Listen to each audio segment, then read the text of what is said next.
João Paulo Manuel, conhecido como Capitão Hunter. Ele que foi preso por suspeita de exploração sexual de menores e é uma prisão que acende o alerta dos perigos da internet para crianças, para adolescentes.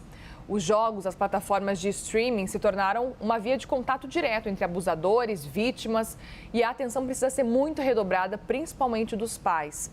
E para saber então como manter os menores seguros no ambiente digital, a gente conversa agora com o juiz da Vara da Infância e Juventude, Iberê de Castro Dias.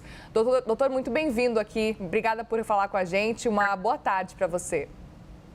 Eu que agradeço, é sempre um prazer estar aqui para falar desse tema tão importante, tão atual, né, que é a proteção de crianças e adolescentes no ambiente digital. Entender, antes de mais nada, de que forma que a gente está acompanhando esses criminosos aliciando as crianças agora? Qual tem sido esse movimento e o quão preocupados e o quão atentos os pais responsáveis precisam estar nesse momento? Primeiro, é bem importante ficar claro que crimes contra crianças e adolescentes na internet cresceram de forma vertiginosa nos últimos anos. Só para você ter uma ideia, tem uma plataforma na internet que recebe denúncias de crimes cibernéticos contra crianças e adolescentes. Só para você ter uma ideia, nos últimos 19 anos, até 2024, esses crimes correspondiam a cerca de 44% das denúncias de crimes cibernéticos. Só nos primeiros 7 meses desse ano, de 2025, de janeiro a 31 de julho, esses crimes contra crianças e adolescentes na internet corresponderam a 64% das denúncias que foram feitas. Então, de todos os crimes praticados na internet, são muitos, tem muitas fraudes, né, contra adultos, contra pessoas idosas. De todos esses crimes, 64% das denúncias que chegam são de alguma forma de crime sexual contra crianças e adolescentes na internet. Então, esse dado é realmente preocupante e mostra quão importante é que mães e pais estejam atentos e atentas àquilo que seus filhos e suas filhas fazem na internet. Para isso, eu acho que o primeiro ponto mais relevante é que mães e pais efetivamente exerçam a supervisão, né, com relação àquilo que seus filhos fazem na internet. Isso é muito importante. Não é raro, conversando com estudantes, por exemplo, que a gente ouça mães e pais preocupados, por exemplo, de invadirem algum espaço dos filhos, né? Como se houvesse ali um espaço que fosse sagrado para que os filhos pudessem fazer o que bem entendessem na internet, longe da supervisão dos pais, como se isso fosse de alguma forma violar a intimidade dos filhos. E é bem importante que fique claro que essa supervisão parental, supervisão de mães e pais em relação àquilo que seus filhos fazem na internet, é o primeiro ponto fundamental para isso dar certo. É claro que essa supervisão não vai se fazer de modo agressivo, de cima para baixo, né? É uma supervisão que vem a partir de muita conversa, de muito diálogo, de uma relação claro, uma relação natural de vínculos entre mães, pais, filhos e filhas, mas uma relação dialogada, né? Não adianta querer impor, claro. Mas é muito importante que mães e pais estejam presentes nesse momento, conversem com seus filhos e suas filhas sobre os riscos da internet, assim como nossos pais conversavam com a gente sobre os riscos, por exemplo, de estar na rua, né, de conversar com alguém estranho. É importante que quem seja mãe ou pai de crianças e adolescentes nos dias de hoje saiba conversar com relação aos perigos da internet. As crianças vão ser abordadas por pessoas que elas não conhecem, elas podem ser abordadas, isso não é modo de dizer, isso é literal, por qualquer pessoa do mundo, né? Então você não faz ideia de quem seja a pessoa que está do outro lado. É diferente até da rua, né? Quando uma pessoa te abordar na rua, você sabe mais ou menos quem é aquela pessoa. No ambiente digital, essas pessoas normalmente abordam crianças e adolescentes de forma anônima, sem usar o nome real, muitas vezes não mostram nada, nem o rosto, nem nenhuma imagem, nada, né? Então a criança não faz ideia de quem seja aquela pessoa que está se aproximando dela. E é muito claro que essas pessoas que praticam esses crimes na internet já sabem quais são as técnicas que precisam utilizar para ganhar a simpatia daquela criança.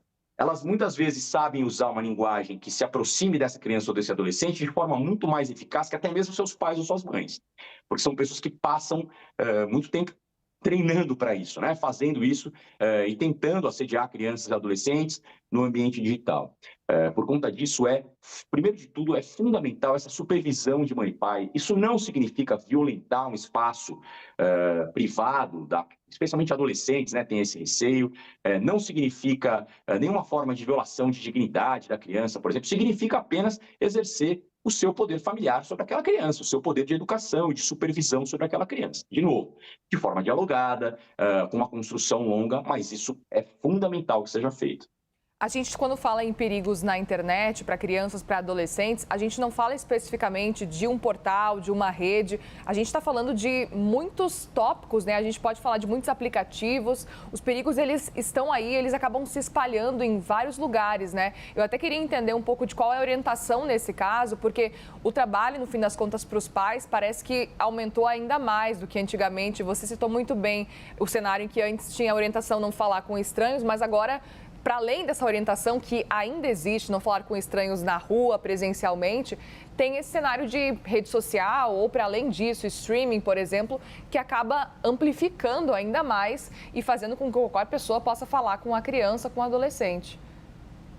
Eu vou mencionar aqui algumas plataformas, mas todas elas têm alguma forma de risco. Tá. Discord, por exemplo, Roblox, né? Algumas plataformas em que as crianças e adolescentes jogam, por exemplo, na internet, contra adversários ou junto com pessoas que elas não fazem ideia de quem sejam.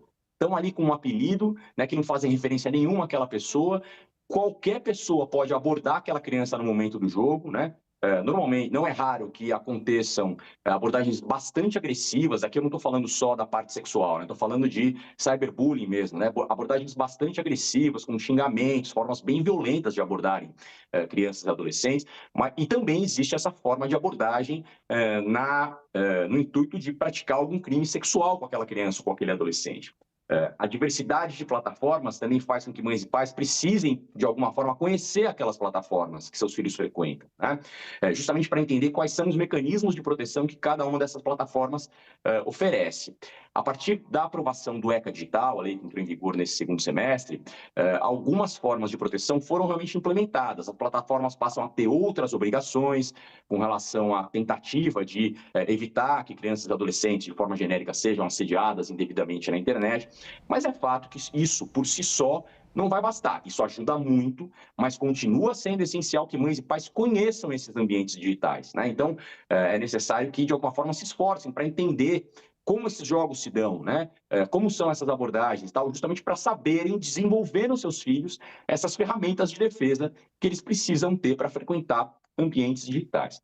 O ideal, Muriel, na verdade, é que a gente começasse a desenvolver um pouco mais a consciência da importância de tentar atrasar o momento em que crianças e adolescentes passam a frequentar o ambiente digital. Eu não estou falando da pesquisa na internet na escola, isso continua sendo muito relevante, continua sendo útil, né? Isso é uma evolução importante, cada vez mais conhecimento na internet, crianças e adolescentes têm direito de terem acesso a isso, mas eu estou dizendo do ambiente digital que seja perigoso para aquela criança, né?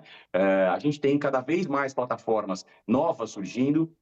As pessoas que usam essas plataformas para cometerem crimes contra crianças e adolescentes também desenvolvem técnicas novas, plataformas com formas de programação distintas surgindo. Então, realmente é algo que demanda uma atualização constante, uma verificação constante. Mas se mães e pais não fizerem isso, deixarem seus filhos navegando na internet sem nenhuma supervisão, né, realmente a situação de risco aumenta muito. Quanto mais tarde essas crianças e esses adolescentes começarem a frequentar esses ambientes digitais, melhor. Muito bem, nós conversamos com o juiz da Vara da Infância e Juventude de Guarulhos, Iberê de Castro Dias. Obrigada, doutor, mais uma vez pela participação. Volte sempre aqui na CNN. Eu que agradeço, é sempre um prazer. Obrigada.